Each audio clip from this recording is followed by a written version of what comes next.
But how did AI manage to crack a code that eluded experts for centuries? It wasn't just about brute force computation. It was about recognizing patterns, identifying linguistic structures, and understanding the nuances of a dead language in ways that humans simply couldn't replicate. Imagine sifting through millions of fragmented cuneiform symbols, each one a tiny piece of a massive jigsaw puzzle. It would take lifetimes. But AI, with its algorithms honed on countless texts and its ability to learn and adapt, could do it in weeks, even days. The key breakthrough came with the development of neural networks capable of understanding context in a way that previous machine translation software couldn't. Early attempts to translate Sumerian relied on simple word-for-word substitutions, producing gibberish that was both meaningless and frustrating. But these new AI models were able to identify relationships between words, phrases, and even entire sentences, taking into account the historical and cultural context in which the texts were written. It was like giving the AI a virtual time machine, allowing it to step back into ancient Sumer and understand the language as a native speaker would. And the results? Well, that's where things get truly fascinating and, frankly, a little unsettling. The translated texts paint a picture of human origins that is far more complex and controversial than anything we've been taught in schools or read in history books. These ancient writings, painstakingly deciphered by AI, suggest that humanity wasn't just a product of natural evolution. They hint at something far more engineered. We're talking about claims of deliberate genetic manipulation, intervention by beings from another world, and a purpose for human existence that is both humbling and deeply disturbing. The Sumerian texts, now brought to life by the power of AI, speak of the Anunnaki, beings often depicted as gods, but perhaps something far more tangible and technologically advanced. These texts describe the Anunnaki's arrival on Earth, their need for resources, and their decision to create a workforce to extract those resources. And who did they choose for this task? You guessed it, us. According to these translations, the Anunnaki didn't just stumble upon humans as a happy accident of evolution. They actively shaped us, molded us, and modified our DNA to make us better suited for labor. We were, in essence, created as a slave race, designed to serve the needs of these powerful beings. Now, I know what you're thinking. This sounds like something out of a science fiction movie. But remember, these are ancient texts we're talking about, writings that predate virtually every other known civilization on Earth. And the level of detail in these texts is astonishing. They describe specific procedures, genetic experiments, and even the motivations behind the Anunnaki's actions.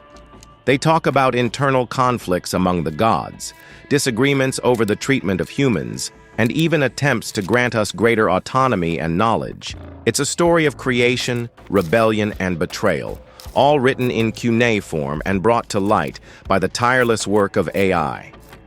But before you dismiss this as mere mythology, consider the implications. If these texts are to be believed, then everything we thought we knew about human history, about our place in the universe, is wrong. We are not the masters of our own destiny, but rather the product of someone else's design. Our purpose is not to pursue happiness and fulfillment, but rather to fulfill a preordained role in a cosmic drama that we barely understand. This is the terrifying knowledge that the Sumerian texts reveal, a knowledge that has been hidden for millennia and only now brought to light by the power of artificial intelligence. And it begs the question, why has this information been kept hidden for so long? Who benefits from suppressing the truth about our origins?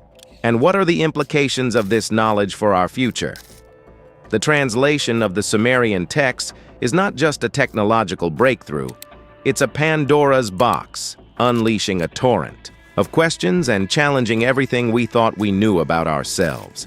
So strap yourselves in, because we're about to delve into the shocking revelations contained within these ancient tablets and uncover the truth about humanity's controversial origins. Prepare to have your understanding of history rewritten, because what we're about to uncover is nothing short of mind-blowing. The game has changed.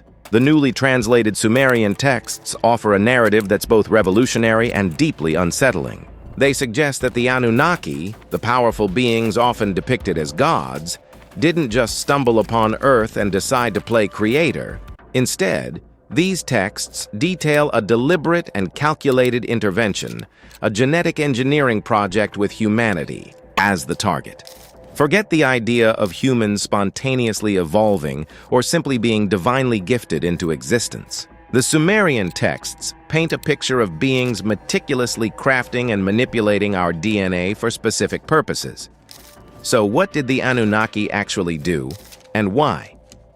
According to these ancient accounts, the initial versions of humanity were, well, let's just say they weren't quite up to par. They lacked the intelligence, the strength, or perhaps even the compliance needed to perform the rigorous tasks the Anunnaki demanded. Imagine a cosmic construction crew facing constant delays and shoddy workmanship. That's where the genetic tinkering comes in. The texts describe a process of trial and error, a series of genetic modifications designed to fine-tune humanity. We're not talking about minor tweaks here. These were fundamental alterations to our biological blueprint, changes intended to enhance our physical capabilities, our cognitive functions, and, perhaps most importantly, our obedience. Think of it as upgrading a computer system, adding more RAM, a faster processor, and maybe even some built-in software to ensure peak performance. The goal, according to the Sumerian tablets, was brutally practical: to create a workforce. The Anunnaki, these powerful beings from the heavens, were apparently tired of doing all the hard labor themselves. Mining for precious resources, constructing massive cities, maintaining vast irrigation systems, it was all too much for even the gods. So they engineered a solution. Us, humanity, in this context, becomes a sort of bioengineered workforce designed to toil endlessly for the benefit of our creators. We were the pickaxes and shovels, the robotic arms and tireless laborers of the ancient world. It's a humbling, even disturbing thought. Were our ancestors unknowingly pawns in a cosmic game, their very existence dictated by the needs and desires of beings far beyond their comprehension? But the story doesn't end there. Within the Anunnaki ranks, there were dissenting voices, conflicting opinions about humanity's role and destiny. Some, like Enki, the god of wisdom and crafts, seemed to advocate for a more benevolent approach. Enki, often portrayed as a trickster figure, appears to have been a champion of human potential, secretly bestowing knowledge and skills upon us, pushing us beyond our designated role as mere laborers. Other Anunnaki, like Enlil, were far less sympathetic. Enlil, often depicted as a stern and unforgiving ruler, saw humanity as a nuisance, a chaotic and unruly force that threatened the established order. To Enlil, humans were tools, and any attempts to grant them autonomy or intelligence were a direct challenge to his authority. This internal conflict within the Anunnaki pantheon is a recurring theme throughout the Sumerian texts. It's a battle between control and freedom, between exploitation and empowerment. And humanity, caught in the middle, becomes the prize in this cosmic tug-of-war. The consequences of this conflict were far-reaching.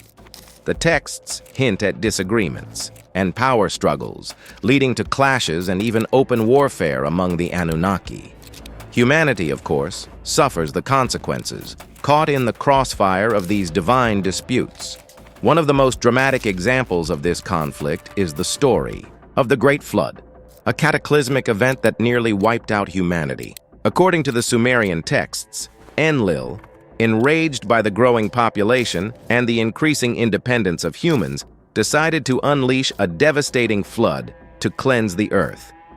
However, Enki, ever the protector of humanity, secretly warned a righteous man named Utnapishtim, instructing him to build an ark and gather the animals, ensuring the survival of life on Earth.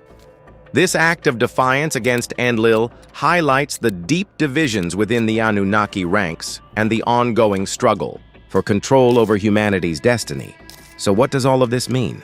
The Sumerian texts, as interpreted through these new AI translations, present a radical challenge to our understanding of human origins. They suggest that we are not simply the product of natural evolution or divine creation, but rather the result of deliberate genetic manipulation by advanced beings with their own agenda.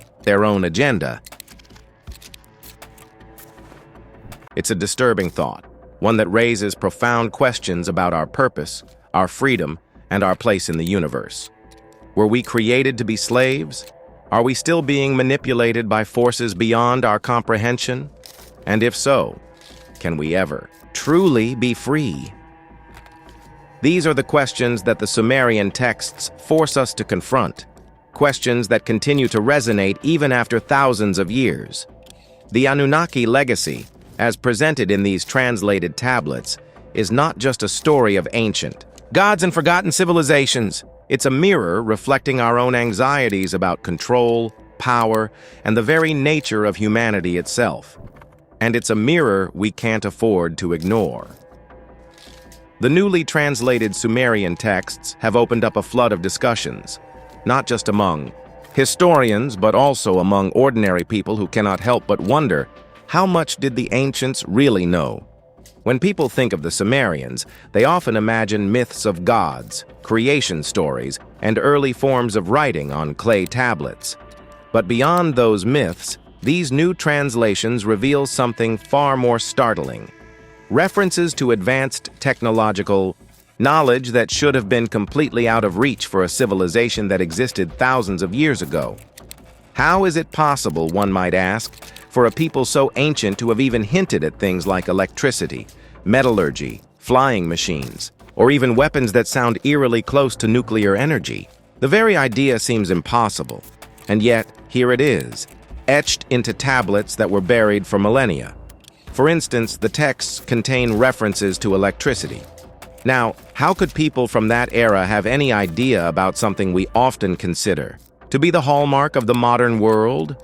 While most mainstream archaeologists insist the so-called Baghdad battery was probably used for more ordinary purposes, perhaps for storing sacred objects, magical charms, or even just as a container. Other researchers are not so sure. Some argue that the ancients may have actually stumbled upon a crude way of harnessing electricity.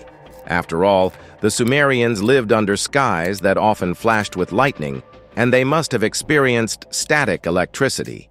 Could it be that their curiosity pushed them to experiment with such natural phenomena? The texts make it clear they understood lightning not just as divine punishment, but also as a force of nature they could observe and perhaps even replicate. Isn't it fascinating to imagine them standing under stormy skies, wondering how to capture that spark of the heavens? Equally striking is their knowledge of metallurgy. The tablets show that the Sumerians had an advanced understanding of copper alloys, especially arsenic copper and tin bronze. Such knowledge is not trivial. It allowed them to create tools, weapons, and implements far stronger and more reliable than simple copper. With these, they were able to build, farm, and defend their society. Think about it for a moment. How many steps did it take for them to discover that adding certain elements to copper changed its strength and durability? It wasn't mere chance. It suggests careful observation, trial, and a system of knowledge that resembles science itself. Does this not make us question whether ancient civilizations were far more advanced in their thinking than we give them credit for? But perhaps the most eyebrow-raising revelations lie in their references to flying machines. The texts mention vehicles or crafts that resemble what later Indian texts call vimanas. These were not just poetic metaphors. The tablets seem to draw a clear line between beings who could fly naturally, like birds or gods, and mechanical devices that were constructed to fly. The descriptions grow even more astonishing. Machines with wings, built from light wood, powered by engines that supposedly used mercury and iron heating elements. joints that were welded tightly to contain this strange liquid, and an operation so powerful that it roared like thunder. It is almost unbelievable, isn't it? How could people thousands of years ago imagine something so close to the engines of modern aviation? Was it just imagination, or could it have been inspired by something they had actually seen? The very question lingers, pulling the reader deeper into curiosity. Equally captivating are the passages about medicine. The Sumerians were not merely describing herbs or simple remedies. Some of their tablets mention procedures and terms that point to a more technical grasp of human anatomy. Did they really know about surgeries and bodily functions in ways we cannot fully understand today? Could they have inherited knowledge from an even earlier civilization, now lost to time? One cannot help but wonder what it would mean if their medical insights were not only metaphorical, but practical. After all, what would a people gain from inventing complex medical details if they had no use for them? And then comes the most disturbing part of these texts: the descriptions of weapons that sound very much like nuclear devices. Certain passages talk about weapons that shone with a blinding light, exploded with catastrophic force, and left entire regions uninhabitable for a very long time. Modern researchers who lean toward alternative theories point to the unusually high levels of radioactivity found in places like the Dead Sea as possible evidence. For them, this cannot simply be brushed off as coincidence. Yet, mainstream scholars dismiss such interpretations. They remind us that there are no traces of an industrial society from that period, no ruins of massive factories, no scattered remains of iron or steel. If nuclear energy had once been unleashed, would we not see the fingerprints of such destruction everywhere? It is a powerful counter-argument, and yet, the possibility, however slim, remains a haunting thought. In the end, the question is not easily answered. Were the Sumerians recording actual advanced technologies that somehow existed long before our time? Or were they simply writing myths and metaphors that we, in our modern lens, have mistaken for technical detail? Could it be that their imagination was so vivid that they created visions of flying machines, medical surgeries, and devastating weapons without ever having seen them? Or is there something buried deeper in human history, something we have not yet uncovered, that could explain how they came to know these things? These are the debates that continue to stir among scholars and curious minds alike. And if you think that's fascinating, wait until you hear what comes next, because their writings don't stop at strange technologies or odd symbols. No, they go even further. And some say they contain chilling warnings of events so massive they could shake our very existence. So don't blink, don't scroll, and don't look away.